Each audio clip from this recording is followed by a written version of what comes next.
प्रिय विद्यार्थियों, जैसा कि चैप्टर अंश पूंजी का हम लगातार अध्ययन कर रहे हैं, उसी कड़ी में आज हम देखेंगे। जो टॉपिक होगा आज हमारा, अंश पूंजी में कमी करना, रिडक्शन ऑफ शेयर कैपिटल। सबसे पहले हम ये जानने की कोशिश करेंगे वो कौन सी कंपनियां हैं जो अंश पूंजी में कमी कर सकती है। तो सबसे पहले है अंशों द्वारा सीमित company, company limited by shares. दूसरी है गारंटी द्वारा सीमित कंपनी जिसमें अंश पूंजी हो, company limited by guarantee having share capital. तो ये दोनों प्रकार की कंपनियां क्या कर सकती है, अपने अंश पूंजी में कमी कर सकती है। अब यहाँ पे कुछ शर्तें हैं, कुछ कंडीशंस है। तो यहाँ पे अंशों द्वारा सीमित कंपनी तथा गारंटी द्वारा सीमित कंपनी जिसमें अंश पूंजी है, वे अपनी पूंजी में कमी जो शर्तें हैं उसका पालन करते हुए कर सकती है। तो यहाँ पे कौन कौन सी शर्तें हैं, सबसे पहले देखते हैं। कंपनी ने पूंजी में कमी करने का आशय का विशेष संकल्प पारित कर लिया हो। The company must pass a special resolutions to reduce the capital. फिर दूसरा है, कंपनी ने उस विशेष संकल्प पर अधिकरण का अनुमोदन प्राप्त कर लिया है। The company must obtain conformation by the tribunal. फिर तीसरा है, कंपनी पर जन निषेध के पुनर्भुगतान अथवा उस पर देय भुगतान का बकाया नहीं हो। The company must not be in arrears in repayment of any deposit accepted by it और the interest payable of them. तो इस प्रकार ये शर्तें। अब यहाँ पे है कि जो अंश पूंजी की जो कमी है, कमी करना है कि विधियाँ, कमी करने की विधियाँ। तो यहाँ पे 3 विधियाँ है। तो सबसे पहले हम देखते हैं कि अधिकरण जो ट्रिब्यूनल है की अनुमति से अंश पूंजी में कमी निम्नलिखित 3 विधियाँ जो हम डिस्कस करने जा रहे हैं, वो 3 विधियाँ में से किसी भी विधि से किया जा सकता है। अब वो 3 विधियाँ कौन कौन सी है। Ways of reducing capital. तो सबसे पहले है अदत्त पूंजी के संबंध में अंशों पर दायित्व को समाप्त या कम करके, ठीक है, बाय एक्सटिंग्विशिंग और reducing the liability of member.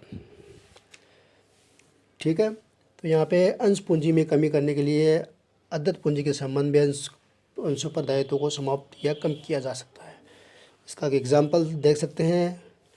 उदाहरण यह है कि एक कंपनी ने अपने 10 रुपये के अंकित मूल्य वाले अंशों पर 8 रुपये प्रति अंश प्रदत्त है। इस कंपनी की अदत्त पूंजी 2 रुपये प्रति अंश है। इस कंपनी इस अदत्त पूंजी के संबंध में 2 रुपये प्रति अंश दायित्व को समाप्त कर सकती है, लेकिन ऐसा करने पर कंपनी की पूंजी 2 रुपये प्रति अंश कम हो जाएगी। यदि कंपनी चाहे तो अदत्त दायित्व 1 रुपये प्रति अंश की दर से भी कम कर सकती है तथा शेष 1 रुपये की मांग कर सकती है। तो इस प्रकार ये एग्जाम्पल है। तो यहाँ पे अदत्त पूंजी के संबंध में अंशों पर दायित्व को समाप्त या कम एग्जीक्यूटिंग करके, ठीक है, reducing the liability of members के द्वारा भी किया जा सकता है। तो यहाँ पे पहला। फिर दूसरी विधि है नष्ट हो चुकी प्रदत्त पूंजी को निरस्त करके या अपलिखित करके, ठीक है, by cancelling any paid up share capital lost. इसके अंतर्गत कंपनी अपनी पूंजी को कम करने के लिए अपनी नष्ट हो चुकी प्रदत्त पूंजी को या उस प्रदत्त पूंजी को जो उपलब्ध संपत्ति द्वारा अनिरूपित यानी अनरिप्रेजेंटेड है को निरस्त या अपलिखित हुए भी कर सकती है। इस प्रकार से पूंजी में कमी करते समय अंशों का दायित्व समाप्त किया जा सकता है अथवा नहीं भी। तो यहाँ पे by cancelling any paid up share capital lost, a company reduce it capital by cancelling any paid up share capital which is lost और is unrepresented by available assets. अब यहाँ पे तीसरी है आवश्यकता से अधिक प्रदत्त पूंजी का भुगतान पेइंग ऑफ करके। कंपनी अपनी पूंजी में कमी करने के लिए अपनी प्रदत्त पूंजी में से आवश्यकता से अधिक पूंजी अंशधारियों को लौटा सकती है। ऐसा करते समय कंपनी अंश उत्तरदायित्वों को समाप्त कर सकती है और नहीं भी। ठीक है, तो यहाँ पे ये भी एक तरीका है, ये भी एक तरीका है। वेज ऑफ रिड्यूसिंग कैपिटल का एक तरीका है by paying off any paid up share capital. Company में reduce it capital by paying off any part of paid up share capital which is the excess of the need of the company. तो यहाँ पे ये भी ध्यान रखना है।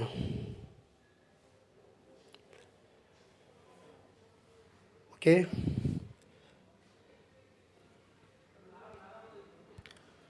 अब यहाँ पे अंशों में पूंजी की कमी की प्रक्रिया, इसको ये भी एक तरीके से जो एक procedure for the reduction of share capital, उसका भी एक पूरा प्रक्रिया है। और प्रक्रिया कैसी है उसको हम यहाँ पे समझने की कोशिश करते हैं। अंश पूंजी में कमी की प्रक्रिया प्रोसीजर क्या है? तो सबसे पहले विशेष संकल्प, यानी सर्वप्रथम कंपनी को अपनी साधारण सभा में पूंजी में कमी करने का एक विशेष संकल्प पारित करना होता है। ठीक है, स्पेशल रेजोल्यूशंस, इसका मतलब ये है कि the company must pass a special resolutions for reducing the capital share capital. The resolution must provide the manner in which in the intent to reduce the capital. फिर दूसरा है अधिकरण को अनुमोदन हेतु आवेदन, petition to the tribunal for confirmation. इसके अंतर्गत कंपनी को पूंजी में कमी करने से संबंधित विशेष संकल्प का अधिकरण से अनुमोदन प्राप्त करना होता है। इस हेतु कंपनी को अधिकरण के समक्ष आवेदन भी करना होता है। The company shall them apply to tribunal for seeing an order confirming the reduction. फिर थर्ड है अधिकरण द्वारा देयता को सुनिश्चित करना, यानी tribunal to ensure no liability of arrears. इसके अंतर्गत कोई भी कंपनी अपनी अंश पूंजी में कमी नहीं कर सकती, कोई भी कंपनी अपनी अंश पूंजी में कमी नहीं कर सकती यदि उसके द्वारा स्वीकृत जन निक्षेप की राशि का पुनर्भुगतान अथवा उस पर देय ब्याज की राशि का भुगतान बकाया हो। ठीक है, इम्पोर्टेंट है ये। इसलिए अधिकरण पूंजी की कमी के संकल्प पर अनुमोदन की प्रक्रिया प्रारंभ करने से पूर्व इस बात को सुनिश्चित करना होगा कि कंपनी पर ऐसी कोई बाध्यता तो नहीं है। ठीक है, तो यहाँ पे no such reduction share be made if the company is in arrears in the repayment of any deposit accepted by it। ठीक है, और द इंटरेस्ट पेबल thereon। अब यहाँ पे नेक्स्ट है अधिकरण द्वारा सूचित करना। अधिकरण प्राप्त आवेदन की सूचना निम्नलिखित को देनी होगी। अब किस किस को देनी होगी? वह केंद्र सरकार, सेंट्रल गवर्नमेंट। फिर दूसरा है रजिस्ट्रार को। फिर तीसरा सेबी के यदि वे सूचीबद्ध है, इन केस लिस्टेड कंपनीज। फिर नेक्स्ट है the creditors of the company, यानी कंपनी के देनदारों को। फिर पांचवा जो कदम है, स्टेप है, उसमें है अधिकरणों द्वारा अभिवेदनों पर विचार करना, consideration of representation bye tribunal. इसका अंतर्गत अधिकरण इसके बाद में क्या करेंगे? प्राप्त सभी अभिवेदनों यानी प्रतिनिधित्व पर विचार करेगा जो उस सूचना को भेजने में 3 माह के भीतर प्राप्त करने होंगे। फिर इसके बाद में केंद्र सरकार, राज्य सरकार, सेबी, लेनदार यदि सूचना देने में 3 माह की अवधि में किसी प्रकार की कोई भी आवेदक प्रतिनिधि प्राप्त नहीं होता तो ये माना जाएगा कि पूंजी की कमी पर उनकी किसी प्रकार की आपत्ति नहीं है। तो ये भी देखना होगा। It may be noted that only such representation shall be considered which are made within a period of 3 months from the date of receipt of the notice.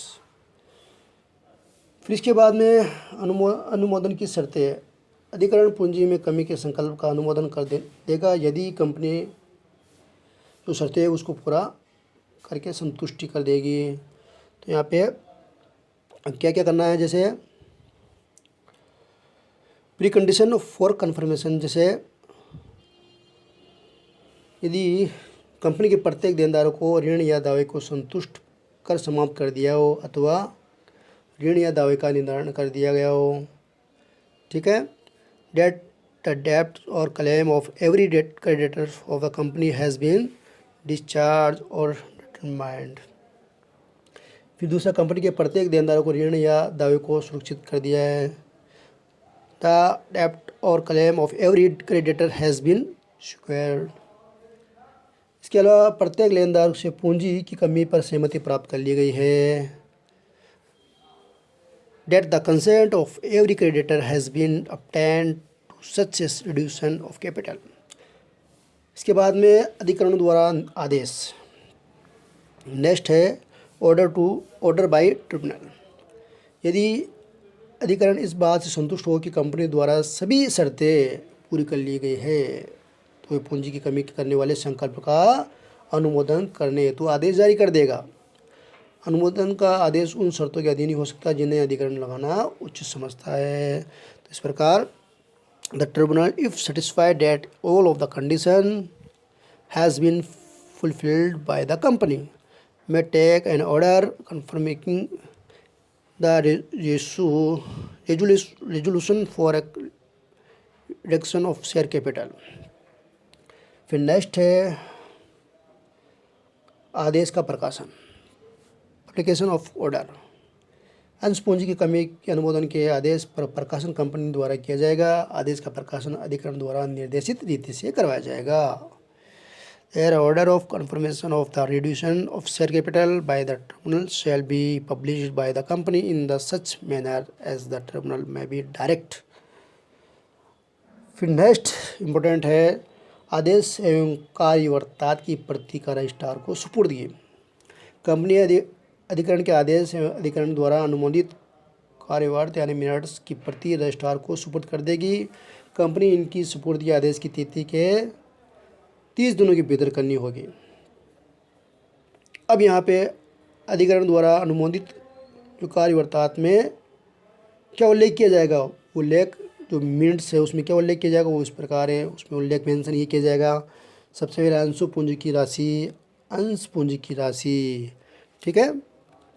Delivery of copy of the order and minutes, इसका मतलब है the amount of share capital.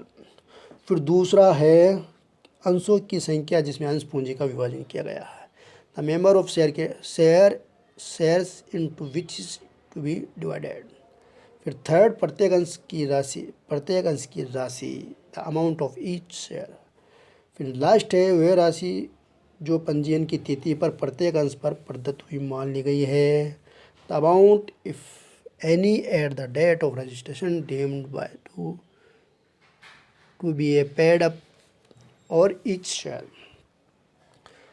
फिर next है registrar द्वारा पंजीयन का एवं प्रमाण पत्र का निर्गमन। तब रजिस्ट्रार उन सभी का पंजीयन कर लेगा तथा उनके पंजीयन का प्रमाण पत्र जारी कर देगा।